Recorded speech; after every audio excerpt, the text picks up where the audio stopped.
हरे कृष्णा कृष्ण कृष्ण हरे हरे, हरे राम राम राम हरे हरे।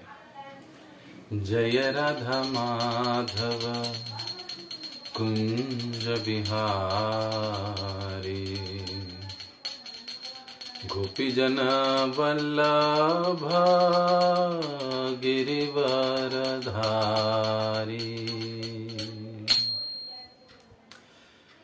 जय राधा माधव कुंज बिहारी, गोपीजन वल्लभ गिरिवरधारी। यशोदानंदना व्रज जनरंजना, यशोदानंदना व्रज जनरंजना। यमुनतीरवनचारी, यमुनतीरवनचारी। जय राधा माधव कुंज बिहारी, गोपीजन वल्लभ गिरिवरधारी। जय राधा माधव कुंज बिहारी, गोपीजन वल्लभ गिरिवरधारी। यशोदानंदन व्रज जनरंजना, यशोदानंदन व्रज जनरंजना।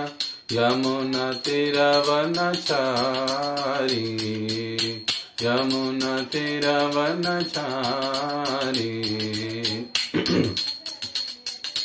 जय राधा माधव कुंज बिहारी, गोपीजन वल्लभ गिरिवरधारी।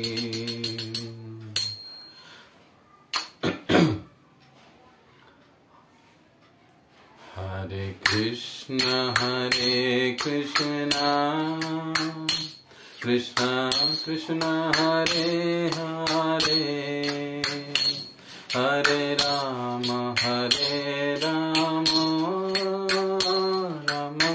राम राम हरे हरे। हरे कृष्ण कृष्ण कृष्ण हरे हरे, हरे राम राम राम हरे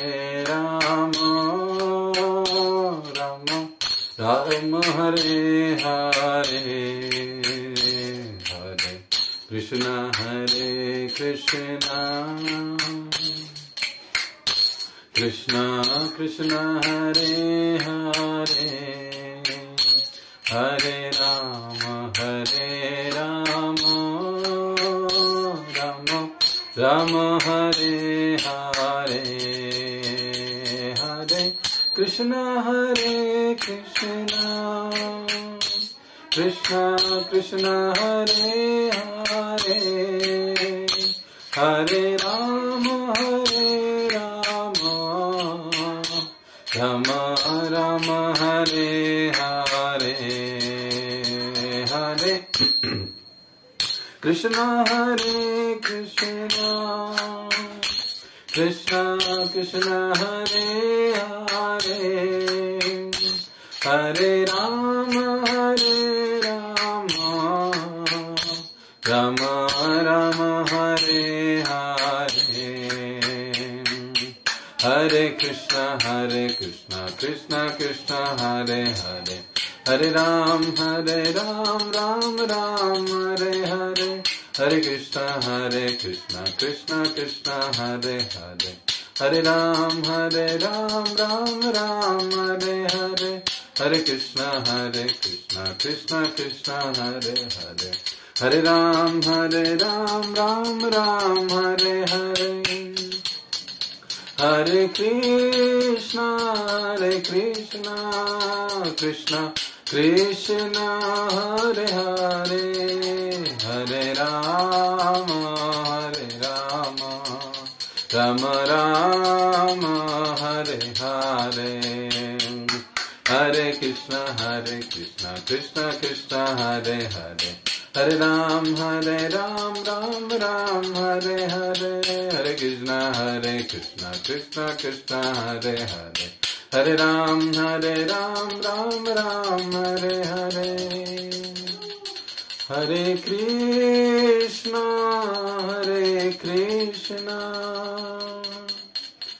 कृष्ण कृष्ण हरे हरे हरे राम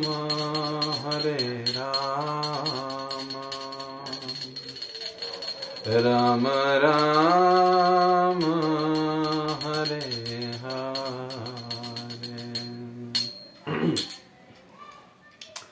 बोलो कलयुग पावन से हरिनाम संकीर्तन की जय।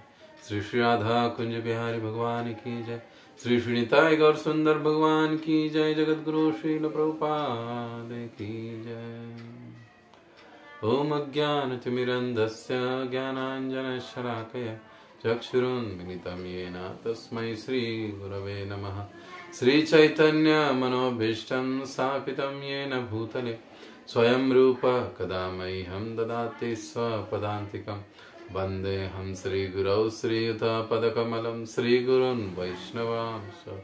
श्रीरूपं साग्रजातं सहगण रघुनाथान्वितं तं सजीवं साद्वैतं सावधूतं परिजनसहितं कृष्णचैतन्यदेवं श्रीराधा कृष्णपादान् सहगण ललिता श्रीविशाखान्वितांश्च। नमो ओं विष्णुपादाय कृष्णपृष्ठाय भूतले श्रीमते भक्तिवेदान्तस्वामिन् इति नामिने। नमस्ते सारस्वते देवे गौरवाणी प्रचारिणे निर्विशेष शून्यवादी पाश्चात्य देशतारिणे। नमो महावदन्याय कृष्ण प्रेम प्रदायते कृष्णाय कृष्ण चैतन्य नामिने गौरतुषे नमः।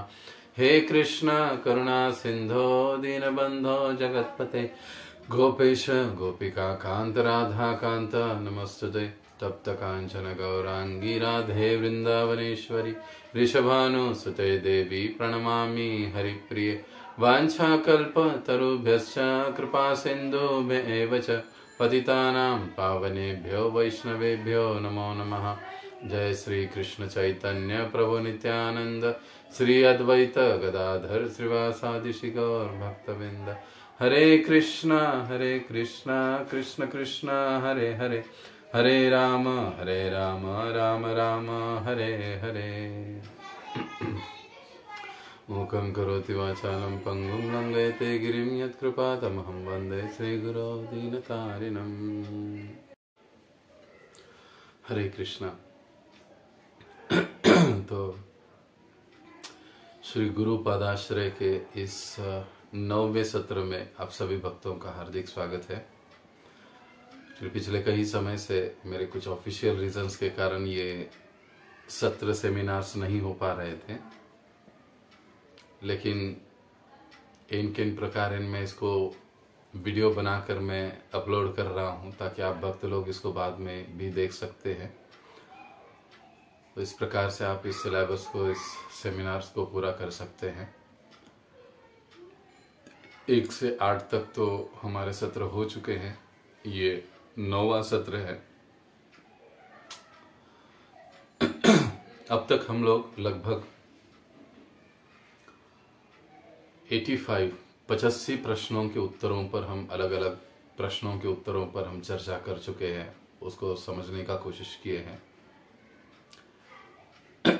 जैसे प्रारंभ में मैंने कहा था कि लगभग ऐसे 100-800 प्रश्न हैं कि जिनके उत्तर हमें पता होने चाहिए। उनमें से लगभग हमने अभी 85 पूरे कर लिए हैं और आज हम 86 से आगे के कुछ जो प्रश्न हैं उस पर हम विशेष रूप से चर्चा करेंगे।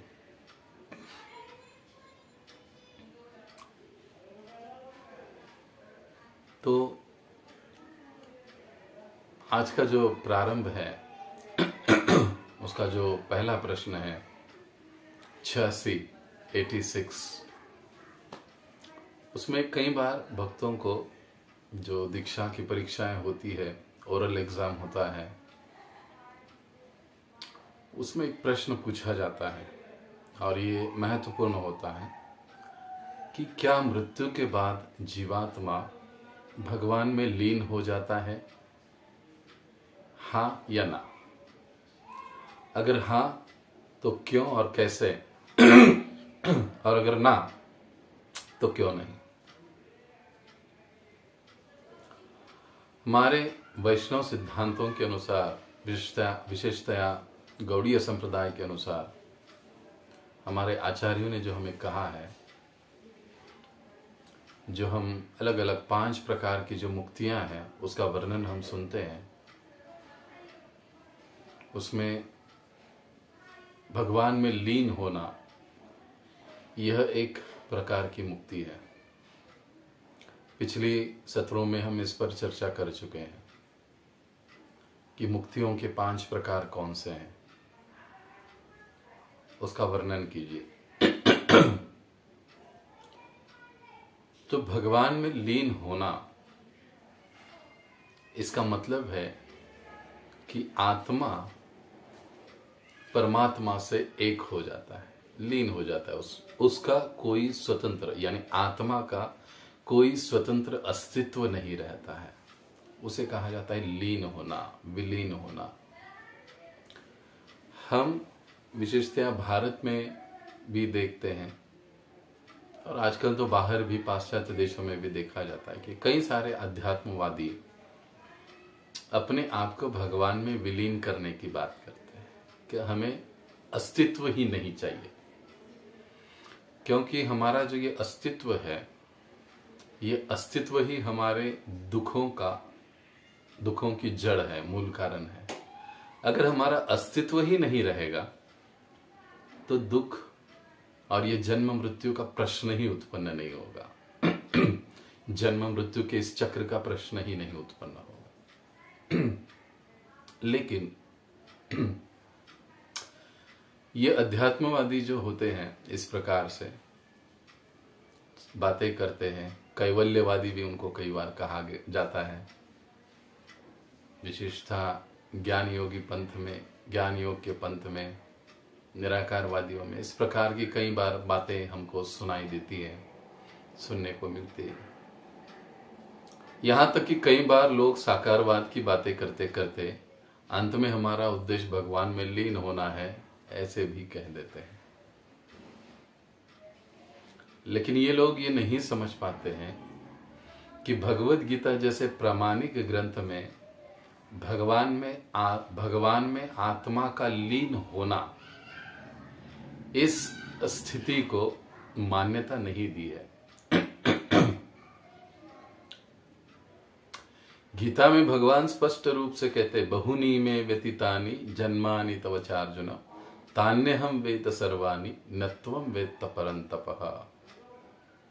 नत्वम वेत्त परंतपः, कि बहुनी में व्यतीतानि, बहुनी अनेक अनेक, व्यतीतानि व्यतीत हुए हैं, गुजर चुके हैं, अनेक अनेक गुजर, बहुनी में व्यतीतानि जन्मानि, तुम्हारे और मेरे अनेक अनेक जन्म बीत चुके हैं। बहुनी में व्यतीतानि जन्मानि तव अर्जुन, तुम्हारे और मेरे हे अर्जुन बहुत बहुत जन्म बीत चुके हैं। तान्यहम वेद सर्वाणि, मुझे वो सब याद है। न त्वम, नहीं, न नहीं, त्वम तुम्हें, वेत्थ जानकारी, लेकिन तुम उसे नहीं जानते या तुमको वो याद नहीं है।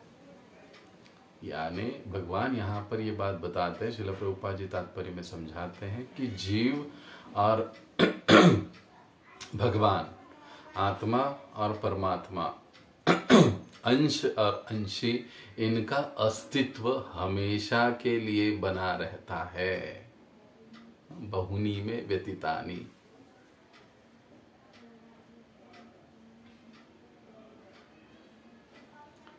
फिर आगे एक श्लोक में भगवान कहते हैं कि ऐसा कोई समय नहीं था जब तुम नहीं थे, मैं नहीं थे, ये राजा नहीं थे, हर समय इन सभी का अस्तित्व रहा है।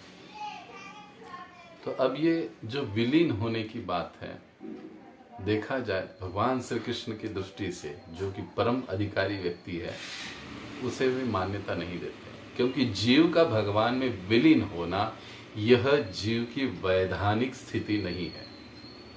इसीलिए जब ये प्रश्न पूछा जाता है क्या मृत्यु के बाद जीव परमात्मा में या आत्मा परमात्मा में विलीन होता है, तो इसका उत्तर है नहीं।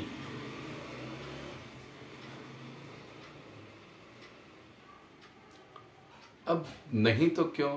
क्योंकि भगवान में लीन होना, विलीन होना, ये जीव की स्वाभाविक या वैधानिक स्थिति नहीं है।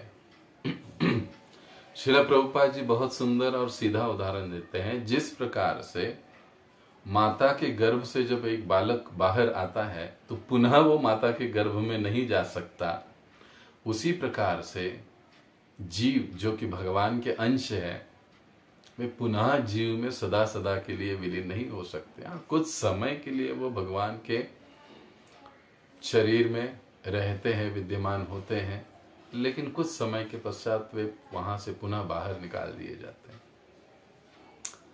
तो इसका जो जवाब है, मृत्यु के पश्चात आत्मा भगवान में विलीन नहीं होता है।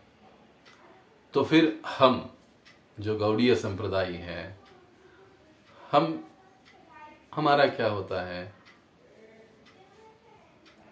जब हम भक्ति के उस सर्वोच्च स्तर को प्राप्त कर लेते हैं तो ऐसी अवस्था में मृत्यु के पश्चात हम सीधे भगवत धाम को प्राप्त करते हैं। हमारी जो मूल स्वरूप स्थिति है, वहां पर जो हमारी सेवा है, जो हमारा रिक्त स्थान है, उसे जाकर हम प्राप्त हो जाते हैं। वहां पर हम भगवान की सेवा में जुड़ जाते हैं। ये सभी जीवों की वैधानिक स्थिति है। अब जिनकी भक्ति अपूर्ण रह जाती है, तो जैसे गीता में भगवान कहते हैं कि उन्हें किसी अन्य उच्च शिक्षित कहिए या उच्च कुलीन कहिए या अच्छे ब्राह्मण वैष्णव परिवार में, धन संपन्न परिवार में जन्म दिया जाता है और उन्हें पुनः आगे कृष्ण भावना में प्रगति करने का मौका दिया जाता है।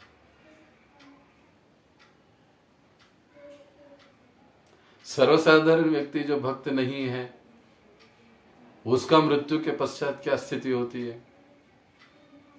मृत्यु के समय में उसका जैसा इच्छा, जैसी भावना थी और जीवन भर उसने जैसे कर्म किए हैं, उसके अनुसार उसे अगला शरीर प्राप्त होता है। ये समझना जरूरी है। तो जब ये प्रश्न आता है क्या मृत्यु के पश्चात आत्मा परमात्मा में लीन होता है, तो नहीं। लीन होना यह हमारा उद्देश्य नहीं है, हमारा ये जवाब होना चाहिए। तो फिर आप कहोगे कि शिशुपाल, रावण, ऐसे कुछ उदाहरण हैं कि जिनको इस प्रकार से लीन होने की मुक्ति साष्टी मिल चुकी, लेकिन ये उदाहरण बड़े विरले हैं और जीव की ये वैधानिक स्थिति नहीं है। उसमें जीव का वास्तविक कल्याण नहीं है। तो इस प्रश्न का उत्तर यही होगा कि जीव आत्मा परमात्मा में विलीन या लीन नहीं हो सकता मृत्यु के बाद। तो क्या होता है? उसके जैसे कर्म और इच्छा होगी, उसके अनुसार उसे अगला जन्म प्राप्त होता है। और यदि भक्त है तो फिर अपूर्ण स्थिति में, कृष्ण भावनामृत की अपूर्ण स्थिति में उसकी मृत्यु हो जाती है, तो फिर उसे अच्छे घराने में, अच्छे जगह पर जन्म देकर उसे पुनः कृष्ण भावनामृत पाने का मौका मिलता है। पुनः वहां से वो अपनी प्रगति कर सकता है। और कृष्ण भावना की परिपूर्ण स्थिति में जब वो अपनी देह को त्याग करता है तो सीधे भगवत धाम में जाकर अपनी मूल स्थिति को, स्वरूप को वो प्राप्त कर लेता है। ये सीधा इसका जवाब है। अब अगला जो 87 नंबर का जो प्रश्न है, वो एक सीधा सरल प्रश्न है कि भगवान श्री नारायण या विष्णु के चिन्ह कौन कौन से हैं?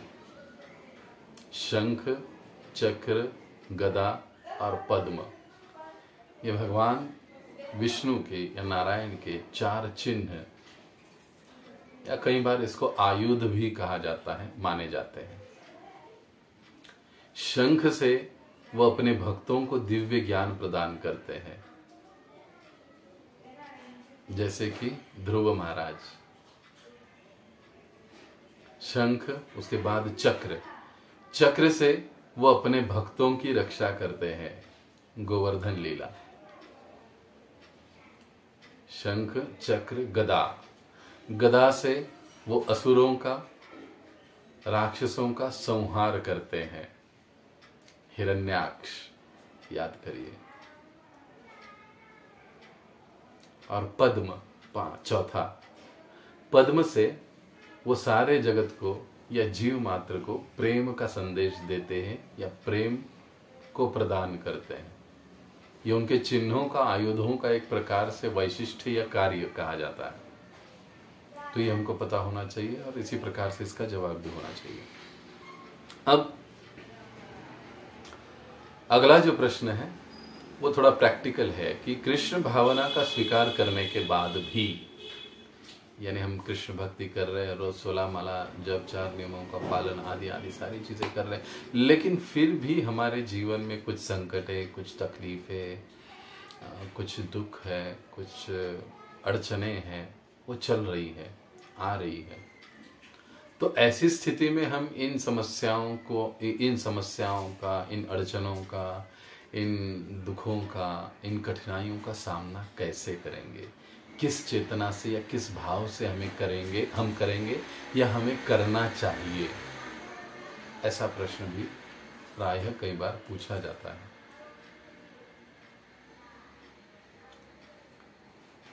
तो इसमें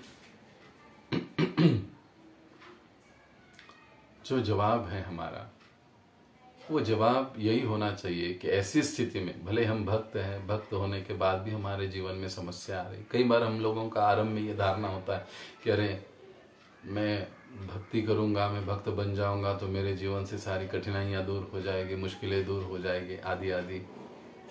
लेकिन जैसे जैसे हम भक्ति में आगे बढ़ते हैं तो ऐसे पता चलता है कि अरे जीवन में कुछ समस्याएं भी आ रही है, कुछ तकलीफें हो रही, कुछ अड़चने हो रही हैं, जो पहले नहीं था वो अब हो रहा है, हो सकता है, या उल्टा ज्यादा आ रहे हैं वगैरह वगैरह। कई बार ऐसे होता है। और फिर कई बार भक्त लोग इसमें डामाडोल हो जाते हैं थोड़ा, अरे ऐसे कैसे, मैं इतना करता हूँ हे भगवान, रोज 16 माला जप करता हूँ, 4 नियमों का आपके पालन कर रहा हूँ, हाँ, और मंदिर में जब भी आता हूँ तो हुंडी में कुछ ना कुछ डाल के ही जाता हूँ, फिर भी मेरे ही जीवन में इतने प्रॉब्लम्स क्यों? ये तो गलत है। ऐसे लगता है कि भगवान कुछ ठीक नहीं कर रहे हैं। ये भक्त की चेतना नहीं है, ये वैष्णव की चेतना नहीं है। तो ऐसी स्थिति में हमारी चेतना कैसी होनी चाहिए? कुंती महारानी की प्रार्थनाओं को याद कीजिए, उससे हमें पता चलेगा। प्रहलाद महाराज की स्तुतियों को याद कीजिए, उनसे हमें पता चलेगा कि ऐसी स्थितियों में हमारी चेतना कैसी होनी चाहिए। हमारी समझावट, हमारी चेतना ये होनी चाहिए कि हे भगवान, पिछले अनेक अनेक जन्मों से मैंने इतने सारे पाप कर्म किए हैं, मुझे तो कितनी सारी सजा मिलनी चाहिए थी, लेकिन क्योंकि मैं अभी आपके साथ हूँ, आपकी शरण में आया हूँ, तो आपने ये समस्याएं बड़ी ही कम करके मुझे भेजी है। लेकिन उसका भी मुझे बहुत तकलीफ हो रहा है प्रभु, लेकिन आपकी इच्छा समझकर मैं इसे स्वीकार करता हूँ और आप ही के आश्रित रहकर मैं इसका सामना भी करता हूँ। इस चेतना के साथ हमें उन समस्याओं से, कठिनाइयों से जूझना भी चाहिए। ऐसे नहीं है कि हमको चुपचाप सब कुछ छोड़ के बस जप करते बैठना है वगैरह वगैरह। जप तो करना है, चिंतन तो भगवान का करना ही है हमें, उनसे प्रार्थना तो करनी ही है हमें, लेकिन साथ ही साथ समस्या के निराकरण के लिए जो आवश्यक प्रयास है उसके ऊपर भी हमें विशेष रूप से जोर देना चाहिए। ये महत्वपूर्ण बात है। तो हमारी चेतना ये होनी चाहिए कि हे प्रभु, ये जीवन में जो मेरी कठिनाइयां आ रही है ये तो बस आपकी कृपा है, ये बहुत कम है और आपकी कृपा से ही मैं इसको सहज पार कर पाऊंगा। बस मुझे आशीर्वाद दीजिए कि मैं आपका आश्रय कभी न छोड़ूं और इस समस्या को भी पार कर पाऊं। इस चेतना के साथ, भावना के साथ हमें इन समस्याओं का सामना करना चाहिए। अगला जो प्रश्न है 88, अचिंत्य भेदाभेद तत्व किसे कहते हैं?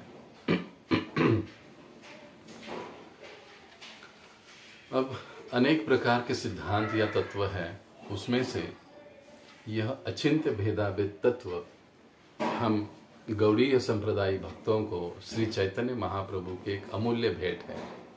ये तत्व या ये सिद्धांत जो है वो श्री चैतन्य महाप्रभु द्वारा दिया गया। अचिंत्य भेद अभेद तत्व शब्द को देखिए, अचिंत्य जिसका चिंतन नहीं किया जा सकता या जिनको चिंतन से नहीं समझा जा सकता, जो कि हमारे मानवीय चिंतन के भी परे है। अचिंत्य भेद अभेद, जो अचिंत्य भगवान है उनमें भेद और अभेद का तत्व। सीधे शब्दों में अचिंत्य भेदाभेद तत्व तो उसे कहते हैं भगवान और भगवान की शक्ति, या ये कहिए जीव, इनमें एक समय में ही समानता भी होती है और असमानता भी होती है।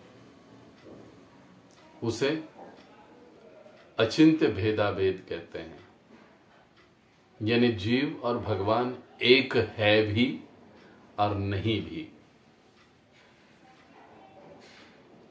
गुणात्मक दृष्टि से जीव और भगवान एक ही है, लेकिन संख्यात्मक दृष्टि से, परिमाणात्मक दृष्टि से जीव और भगवान अलग अलग है, भिन्न है, विभिन्न है। अब गुणात्मक दृष्टि से जीव और भगवान एक ही है, इसका क्या मतलब है? श्रील प्रभुपाद जी हमको कुछ सिंपल सहज उदाहरण देते हैं। जैसे वो कहते हैं कि समुद्र का पानी, सागर का पानी, सागर का पानी टेस्ट में कैसे होता है? उसकी जो टेस्ट है वो नमकीन होती है। उस सागर में से अगर हम एक बूंद बाहर निकाले पानी, तो वो बूंद भी कैसी होगी? नमकीन ही होगी। इतना बड़ा सागर है, वो भी नमकीन है, और उसमें से यदि एक बूंद हम बाजू में निकालते हैं तो वो बूंद भी नमकीन होगी। यानी गुण के दृष्टि से वो एक बूंद और पूरा सागर एक ही है, दोनों में गुण एक ही है। समझ रहे आप? बूंद भी नमकीन है और सागर भी, सागर का जल भी नमकीन है। लेकिन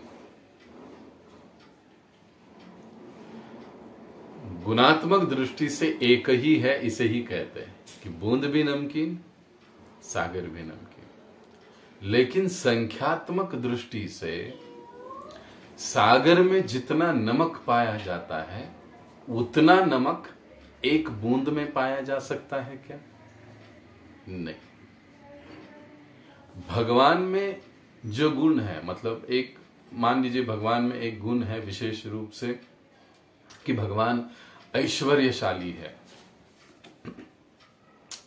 जीव के पास भी ऐश्वर्य होता है, उसके पास भी कुछ ना कुछ तो ऐश्वर्य होता है। लेकिन जीव में जो ऐश्वर्य और भगवान में जो ऐश्वर्य है वो संख्या के दृष्टि में उसमें जमीन आसमान का अंतर है। भगवान अनंत मात्रा में ऐश्वर्य संपन्न है, जीव की ऐश्वर्य संपन्नता बहुत ही सीमित है। हम ये कभी नहीं कह सकते कि हम 14 लोकों के स्वामी हैं, ये हो ही नहीं सकता। इसलिए जीव कभी भगवान नहीं बन सकता है। लेकिन भगवान 14 लोगों के स्वामी हैं, अखिल ब्रह्मांड के वो स्वामी हैं। ये भगवान के ऐश्वर्य था। तो गुण जो है ऐश्वर्य जीव में भी है, भगवान में भी है, जीव में भी है। लेकिन मात्रा की दृष्टि से यदि विचार किया जाए तो मात्रा भगवान में अनंत है, जीव में सीमित है। और इसी को श्री चैतन्य महाप्रभु द्वारा प्रदत्त अचिंत्य भेदाभेद सिद्धांत या तत्व कहा जाता है। अब ये हुआ समुद्र का एक उदाहरण। प्रभुपाद और एक उदाहरण देते हैं, सोने की खान। अगर सोने की खान में प्रचंड मात्रा में सोना होता है, उसमें से यदि सोने का एक अंश टुकड़ा बाजू में निकाल ले हम लोग, तो सोने की खान में जो सोना है उसमें जो भी कुछ रासायनिक गुणधर्म है और इस सोने के टुकड़े में जो भी रासायनिक गुणधर्म है वो एक समान ही, एक जैसे ही है। लेकिन मात्रा में सोने की खान में वो बहुत बड़ी मात्रा में है वो सारे गुण, रासायनिक गुण, और इस सोने के टुकड़े में क्योंकि वो छोटा है, टुकड़ा है, इसके कारण उसमें बहुत कम मात्रा में है, लेकिन गुण दोनों में समान ही है। लेकिन गुणों की जो मात्रा है वो कम ज्यादा है। तो इतने आसान तरीके से हमको प्रभुपाद जी समझाते हैं कि अचिंत्य भेदाभेद तत्व यानी एक ही साथ भगवान और जीवात्मा, इनमें होने वाली समानता और असमानता यानी अचिंत्य भेदाभेद सिद्धांत।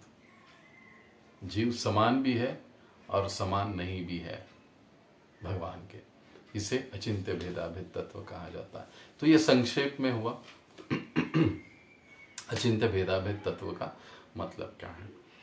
तो आपका इसी प्रकार से ये दोनों उदाहरणों के साथ आपको जवाब देना चाहिए इसी तरह से। अब श्रीमद् भगवद गीता का प्रश्न 90, श्रीमद् भगवद गीता का सार बताने वाला श्लोक कौन सा है। तो हमें यह पता होना चाहिए गीता का जो सार श्लोक है वो सर्वधर्मान परित्यज्य माम एकम शरणम व्रज अहम त्वाम सर्व पापेभ्यो मोक्ष इष्यामि मा शुचः। ये तथाकथित सारे धर्मों का परित्याग करके केवल मुझ अकेले को शरण आ जाओ, मैं आपकी समस्त पापों से रक्षा करूंगा, आपको मोक्ष भी प्रदान करूंगा, मां शुचः, तुम डरो नहीं, चिंता मत करो। इस प्रकार से भगवान कहते हैं। ये जो श्लोक है वो गीता का सार श्लोक है। अब अगला जो प्रश्न है कि भौतिक जगत में 4 दुख कौन से होते हैं। तो 4 प्रमुख दुख क्या है जगत में? जन्म, मृत्यु, जरा और व्याधि, ये 4 दुख है। तो ये 4 दुखों को आपको बताना होगा। और जब त्रिताप पूछे जाते हैं तो जिसके हमने पिछली बार चर्चा की है, ये 3 ताप और ये 4 दुख, ऐसे 7 दुख इस जगत में आने वाले हर जीव को दिए जाते हैं। 7 प्रकार के दुख वो होते ही है, इससे कोई मुक्त नहीं होता है। तो ये हमको पता होना चाहिए। अब वर्णाश्रम जो धर्म है उसके 4 तत्व कौन से हैं? धर्म, अर्थ, काम और मोक्ष, ये वर्णाश्रम धर्म के 4 मुख्य तत्व हैं। इन 4 चीजों पर या तत्वों पर वर्णाश्रम धर्म टिका हुआ है। अब इस भौतिक जगत में जीव जब आता है, जन्म लेता है, तो वो जो शरीर प्राप्त करता है उस शरीर में 6 बदलाव कौन से दिखाई देते हैं और वो बदलाव क्या होते हैं, ये भी हमें पता होना चाहिए। इसके लिए हम रेफरेंस के लिए अगर इस विषय का अच्छे से हमको अभ्यास करना है तो आत्म साक्षात्कार का विज्ञान चैप्टर 1 और 2 इन दोनों का आप अभ्यास कर सकते हो, पढ़ सकते हो इसको। तो शरीर में पाए जाने वाले जो 6 बदलाव है या स्थित्यंतर है वो इस प्रकार से। पहला, उसका जन्म होता है। हर शरीर कभी ना कभी जन्मता है, उसके बाद उसकी बढ़त होती है, ग्रोथ। तीसरा, ग्रोथ होने के बाद क्या है, कुछ समय के लिए वो बना रहता है, कुछ समय के लिए वो बना रहता है। चौथा, उत्पत्ति करता है, अपने जैसे ही अन्य शरीरों की वो उत्पत्ति करता है। 5, उत्पत्ति के पश्चात आहिस्ता आहिस्ता वो क्षीण होने लगता है। और 6, उसका विनाश या नाश हो जाता है। क्षीण के बाद वो नष्ट हो जाता है, नाश हो जाता है, इसका मतलब मृत्यु हो जाता है। हर जीव में, शरीर में ये 6 स्थित्यंतर हम देख सकते हैं।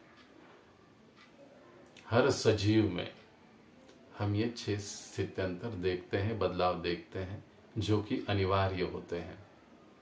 अब अगला जो प्रश्न है कि भौतिक प्रकृति के गुण कितने हैं और वो कौन कौन से हैं, और उन गुणों के जो विशेषताएं हैं वो क्या है। अब भौतिक प्रकृति के 3 गुण हैं। पहला, सत्व गुण। तो सत्व गुण की विशेषता क्या है? ज्ञान और प्रकाश, या ज्ञान और प्रकाश, ये सत्व गुण की विशेषताएं हैं। अब भौतिक प्रकृति का दूसरा गुण क्या है? रजोगुण। उसके दूसरा जो गुण है रजोगुण, इसकी विशेषताएं क्या है? उनकी विशेषताएं है लोभ और अति तृष्णा। तृष्णा मतलब बस प्राप्त करने की चाह, और चाहिए और चाहिए और चाहिए और चाहिए। ये तृष्णा कभी थमती नहीं है रजोगुण में। और तीसरा है तमोगुण। भौतिक प्रकृति के 3 गुण हैं, सत्वगुण, रजोगुण, तमोगुण। सत्वगुण के जो विशेषताएं 2 है वो है ज्ञान और प्रकाश। उसके बाद रजोगुण की 2 विशेषताएं हैं लोभ और अति तृष्णा। और 3, भौतिक प्रकृति का तीसरा गुण जिसे तमोगुण कहा जाता है, उसकी 2 विशेषताएं हैं आलस्य और निद्रा। तमोगुणी व्यक्ति हमेशा आलसी रहता है और सोने की इच्छा करता है या सोते रहता है। सत्वगुण, 3 भाइयों को याद रखिए आप। विभीषण सत्वगुण, रजोगुण रावण, तमोगुण कुंभकर्ण। इन 3 भाइयों को याद रखिए, 3 गुण याद हो जाएंगे आपको। और उनकी विशेषता भी देखिए। विशेषताओं को भी, अगर उन कैरेक्टर को अगर आप लगा के देखोगे तो आपको समझ में आ जाएगा। विभीषण, रावण, कुंभकर्ण। तो भौतिक प्रकृति के 3 गुण और उनकी विशेषताएं। अब आगे भगवद गीता में कौन से 5 विषयों पर चर्चा हुई है? भगवद गीता में कौन से 5 विषयों पर चर्चा हुई है? भगवद गीता के 5 विषय कौन से हैं? तो भगवद गीता का जो प्रस्तावना है इसमें ही आपको इसका जवाब मिल जाता है, लेकिन फिर भी हम आपको कह देंगे कि भगवद गीता का जो पहला विषय है वो है ईश्वर। उसके बाद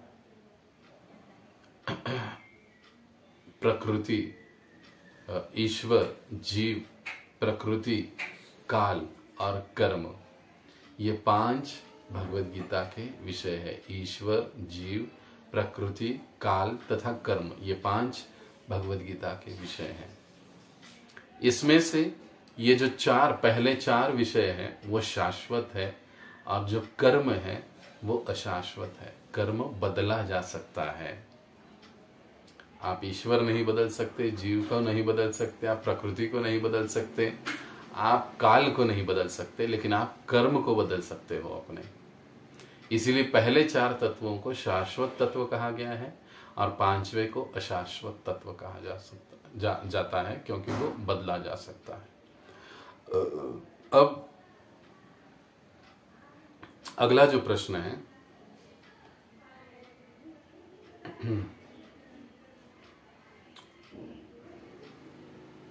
भगवान को भोग क्यों दिखाना चाहिए? क्या कारण है? पहला कारण तो भगवान ने भगवद गीता में ही कहा है, मोघाशाम मोघ कर्माणाम, जो लोग स्वयं के लिए अन्न पकाते हैं वो पाप ही खाते हैं। इसीलिए हमें चाहिए कि हम भगवान को बनाएं और भगवान को अर्पण करें। भगवान को अर्पण करने से हम लोग कर्म बंधन में अटकते नहीं हैं, पहली बात। दूसरा कारण है कि भगवान को भोग लगाकर ग्रहण करने से हमारा शुद्धिकरण होता है, प्रसाद के रूप में वो हमें प्राप्त होता है, जिससे हमारे इंद्रियों का मन के साथ हमारे सभी इंद्रियों का शुद्धिकरण होता है। इसके लिए भगवान को भोग दिखाना आवश्यक है। और तीसरी बात, भगवान के साथ हमारा जो प्रेममय आदान प्रदान है, उन संबंधों को विकसित करने के लिए इस प्रकार से हमें भगवान को भोग दिखाना चाहिए, भगवान के अलग अलग प्रकार से सेवा करनी चाहिए। तो संक्षेप में ये 3 कारण आप बता सकते हो। अब अगला जो प्रश्न है कि भगवान के 6 ऐश्वर्य कौन से हैं? भगवान के 6 ऐश्वर्य कौन से हैं? अब भगवान के 6 ऐश्वर्य, इसका वर्णन पराशर मुनि ने किया है।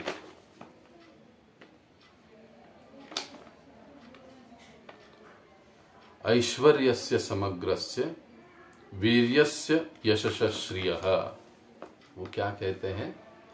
वे कहते हैं कि ऐश्वर्यस्य समग्रस्य वीर्यस्य यशस्य श्रियः ज्ञान वैराग्य चैव षण्णाम भग इति गणः। षण्णाम भग इति गणः, इस प्रकार से वे बताते हैं पराशर मुनि कि भगवान की एक प्रकार से उन्होंने व्याख्या बताई है कि भगवान किसे कहा जाता है, और यही भगवान के 6 ऐश्वर्य भी है।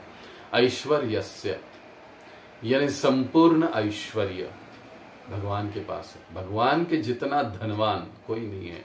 लक्ष्मी सहस्त्र शतशम भ्रम सेव्यमानम, एक लक्ष्मी के पीछे हम जीवन भर दौड़ते हैं फिर भी नहीं प्राप्त है, लेकिन भगवान के धाम में भगवान की सेवा करने के लिए लक्ष्मी सहस्त्रों लक्ष्मियां तैयार खड़ी है। समग्र ऐश्वर्य, संपूर्ण ऐश्वर्य भगवान के पास है। यह भगवान का पहला ऐश्वर्य है। संपूर्ण यानी संपत्ति भगवान के पास है। उसके बाद ऐश्वर्यस्य समग्रस्य वीर्यस्य, संपूर्ण ऐश्वर्य भगवान के पास है। संपूर्ण वीर्यस्य, बल भगवान के पास है। संपूर्ण यशस्य श्रियः, यश, संपूर्ण यश भगवान के पास है। भगवान कोई भी कार्य करो वो यशस्वी ही होते हैं। और फिर संपूर्ण ज्ञान वैराग्य, संपूर्ण ज्ञान भगवान के पास है। संपूर्ण ज्ञान किसी के पास नहीं हो सकता, कोई ये दावा नहीं कर सकता, लेकिन भगवान के पास, भगवान श्री कृष्ण के पास संपूर्ण ज्ञान है। भूत भविष्य वर्तमान सब कुछ वे जानते हैं। इसीलिए गीता जैसे ज्ञान को प्रकट किया उन्होंने कि आज इतने लाखों वर्षों के बाद भी हम लोग उसको अभ्यास कर रहे हैं, हम लोग उसको पढ़ रहे, अपने जीवन में उतार रहे हैं। ये ज्ञान होता है। और संपूर्ण सौंदर्य, भगवान के जितना सुंदर इस दुनिया में दूसरा कोई नहीं है, इसके पूरे ब्रह्मांड में कोई नहीं है। दुनिया की तो बात छोड़िए, इस भगवान ऐसे संपूर्ण सौंदर्यमयी है। और संपूर्ण वैराग्य भगवान में विद्यमान है। भगवान के जितना वैरागी और कोई नहीं है। तो ये 6 भगवान के ऐश्वर्य है। अब हमारे यानी जीवों में 6 अनर्थ कौन से होते हैं? 92 नंबर का प्रश्न। लगभग 6 अनर्थ जीवों के कौन से होते हैं? वो होते हैं काम, क्रोध, लोभ, मोह, मद और मात्सर्य। ये 6 अनर्थ होते हैं जीवों के। अगला जो प्रश्न है उसमें आपको ये पूछा जा सकता है कि बताइए भाई, भगवान साकार है या निराकार है? तो भगवान साकार है। इसका मतलब क्या भगवान निराकार नहीं है? भगवान निराकार भी है, लेकिन अंतिमतः मूलतः भगवान एक साकार व्यक्तित्व है, जिसे हम ब्रह्म ज्योति कहते हैं। वो ब्रह्म ज्योति भगवान का अंग कांति है, भगवान की अंग कांति है। ईशोपनिषद के अंतिम श्लोकों में हम देखते हैं, गीता में भी भगवान कहते हैं ब्रह्मणो ही प्रतिष्ठा हम, कि ब्रह्म ज्योति का आधार मैं ही हूं। तो भगवान साकार है। अब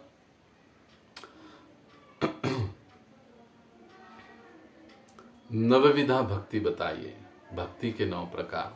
तो ये भी हमें पता होने चाहिए। भक्ति के जो 9 प्रकार है, श्रवणम, कीर्तनम, विष्णु स्मरणम, पाद सेवनम, अर्चनम, वंदनम, दास्यम, सख्यम, आत्मनिवेदनम। श्रवणम, श्रवण भक्ति जो किसने की? परीक्षित महाराज। कीर्तनम, कीर्तन भक्ति किसने की? सुखदेव गोस्वामी महाराज। विष्णु स्मरणम, स्मरण भक्ति किसने की? प्रहलाद महाराज।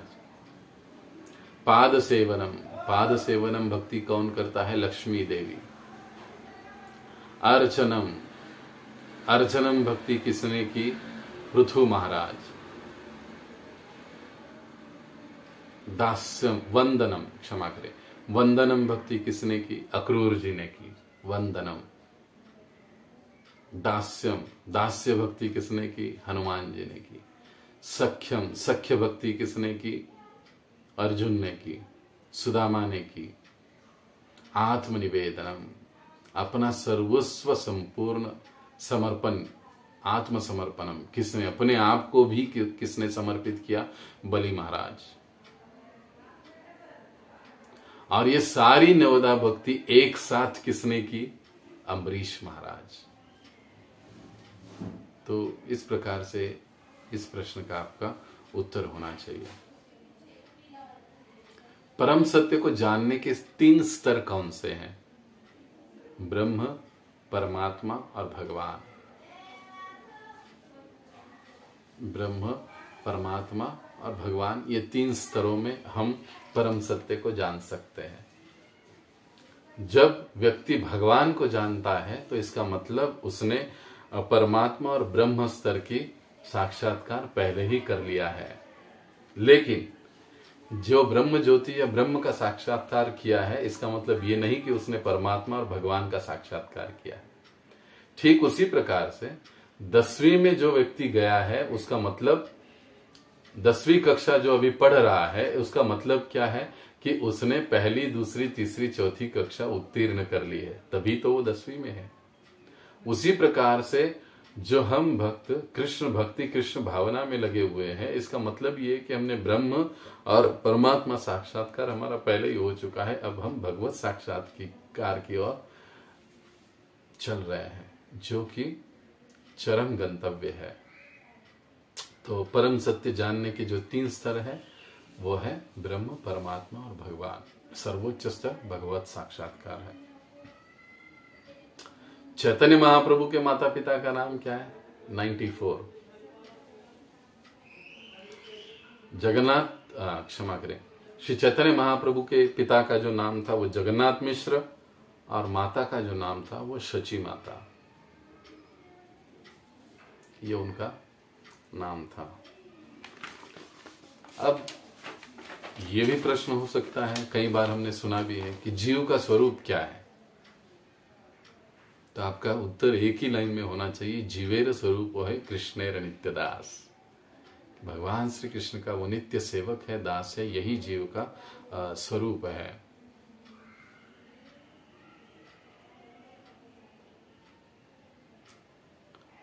अब कुछ जो प्रश्न है कि कुछ हमारे आचार्यों के माता पिता का नाम, उनके गुरु का नाम हमें पता होना चाहिए। एटलीस्ट हमारे अल्टर में जो भी हम परंपरा रखते हैं, उन परंपरा में षड गोस्वामी भी आते हैं, उनके बारे में जानकारी हमें होनी चाहिए। अब उतना तो हम लोग विस्तार से नहीं ले पाएंगे, लेकिन आपको वो जानकारी होनी चाहिए कि षड गोस्वामी कौन थे, जीव गोस्वामी, रूप गोस्वामी, सनातन गोस्वामी आदि, गौर किशोरदास बाबा जी, भक्ति विनोद ठाकुर, भक्ति सिद्धांत सरस्वती ठाकुर, श्रील प्रभुपाद जी, उनके बारे में जानकारी हमें होनी चाहिए।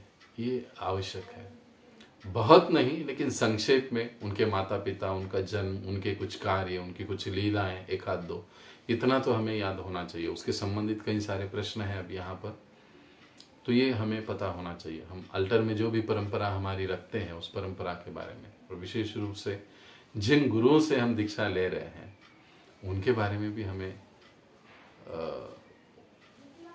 जानकारी होना जरूरी है। प्रभुपाद जी से वे कब मिले, कब उनका दीक्षा हुआ, कैसे उनका दीक्षा हुआ, कैसे प्रभुपाद जी द्वारा दिए गए अलग अलग सेवाओं को उन्होंने संपन्न किया, ये जानकारी हमें होनी चाहिए। इससे हमारी श्रद्धा और बढ़ती है। किसी ने कहा इसके लिए हम किसी गुरु के पास जा रहे हैं, ऐसा अगर हम लोग कर रहे हैं तो फिर हम जैसे मूर्ख हम लोग ही है, दूसरा कोई हो ही नहीं सकता है। इसलिए जिनसे हम दीक्षा लेने का संकल्प किए हैं, कर रहे हैं, उनको भी जानना समझना इसमें आवश्यक होता है, और समझना चाहिए, जानना चाहिए, पता करना चाहिए उनके संबंध में, उनके विषय में, ये जरूरी है। तो इस प्रकार से अब जो अंतिम 100 नंबर का जो प्रश्न है इसमें कि 5 प्रकार की मुक्तियां कौन सी है, ये पुनः प्रश्न आया है यहाँ पर। जैसे सामीप्य मुक्ति, सामीप्य मुक्ति का मतलब होता है भगवान के नजदीक रहना। मुक्ति का ये एक प्रकार है, भगवान के धाम में भगवान के नजदीक रहकर कुछ सेवाएं करना भगवत धाम में, इसको कहा जाता है सामीप्य मुक्ति। देखिए नाम को ही देखिए, समीप, सामीप्य, समीप का मतलब होता है नजदीक। अब दूसरी जो मुक्ति है वो सालोक्य, सलोक, लोक, लोक्य मुक्ति, यानी भगवान के धाम की प्राप्ति होना। अब पहली वाली जो सामीप्य, भगवान के नजदीक रहना, वो भी एक प्रकार से है भगवान के धाम में। अब ये भगवान के धाम में प्राप्त करना। अब धाम में वो कहीं पर भी हो सकता है, किसी भी रूप में, किसी भी जीव भूमिका में, किसी भी स्वरूप में वो वहां पर हो सकता है। उसको सालोक्य मुक्ति, भगवत धाम में धाम की प्राप्ति हो जाना। अब सारूप्य, रूप्य यानी भगवान के जैसा रूप प्राप्त करना, उसे कहा जाता है सारूप्य मुक्ति। उद्धव जी इसके उदाहरण है। उसके बाद सायुज्य मुक्ति। सायुज्य मुक्ति का मतलब है कि भगवान में लीन होना। सायुज्य मुक्ति का मतलब है भगवान में लीन होना। ये मुक्ति हमें नहीं चाहिए होती है भक्तों को। और 5वीं मुक्ति है साष्टी, यानी भगवान के समान ऐश्वर्य प्राप्त करना, जैसे ध्रुव महाराज, भगवान के जैसे ऐश्वर्य प्राप्त करना। तो ये 5 प्रकार की मुक्तियां हमें पता होनी चाहिए। और यही जो मतलब आपने सुना, अब जो आपको सुनाया गया, यही इसका जवाब है। एक करेक्शन में करना चाहूँगा। शायद से मुझे अभी ऐसा लगता है कि जब हम पहले प्रश्न पर चर्चा कर रहे थे तो उस समय शायद से मुझे ऐसे याद आ रहा है, मैं चेक करूँगा पुनः, कि भगवान में लीन होने की जो मुक्ति है उस समय मैंने साष्टी शब्द का प्रयोग किया था, ऐसे मुझे याद आ रहा है कुछ। तो वो साष्टी नहीं, वो सायुज्य मुक्ति, भगवान में लीन होना, जो कि भक्तों को नहीं चाहिए होती है। वे चाहते नहीं भक्त इस प्रकार की मुक्ति को। तो ये सायुज्य मुक्ति वो नहीं चाहते। साष्टी मुक्ति का मतलब होता है भगवान के समान ऐश्वर्य प्राप्त करना। तो पहले 3 और अंतिम की 1 भक्तों को चल जाती है, लेकिन ये जो सायुज्य वाली मुक्ति है, भगवान के साथ युज्य यानी एक हो जाना, ये मुक्ति भक्त लोग कभी नहीं चाहते हैं। अब 101 हमारे संप्रदाय का नाम क्या है और उनके आचार्य कौन है। तो हमारा जो संप्रदाय है वह ब्रह्म मध्व गौड़ीय संप्रदाय। ये इसकी हमने चर्चा की है शायद से पहले, और इसके आचार्य प्रमुख आचार्य मध्वाचार्य जी हैं।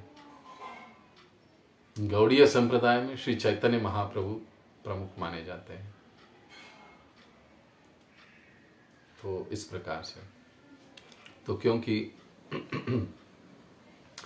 1 घंटे का समय लगभग अब पूरा हो चुका है, अब अंतिम हमारा एक 10वां सेशन होगा, जो बचे हुए कुछ प्रश्नों पर हम चर्चा करेंगे। और उसके बाद जो 11वां सत्र हमारा होगा, विशेष रूप से वो 11वां सत्र हमारा होगा कि जो भक्त इस्कॉन में दीक्षा लेना चाहते हैं उनके घर का वातावरण कैसे होना चाहिए। ये बहुत महत्वपूर्ण विषय है। 11वें सत्र में हम जिसके ऊपर चर्चा करने वाले हैं। तो 10वें सत्र में भी अभी जो कुछ 10-15 प्रश्न बाकी रहे हैं, तो उस पर हम कुछ चर्चा करेंगे और उसके पश्चात हम 11वां सत्र और अंतिम हमारा 12वां सत्र होगा। तो बहुत बहुत धन्यवाद। हरे कृष्ण। जगत गुरु श्रील प्रभुपाद की जय। अनंत कोटि वैष्णव वृंद की जय। निताय गौर प्रेमानंदे। हरि हरि बोल।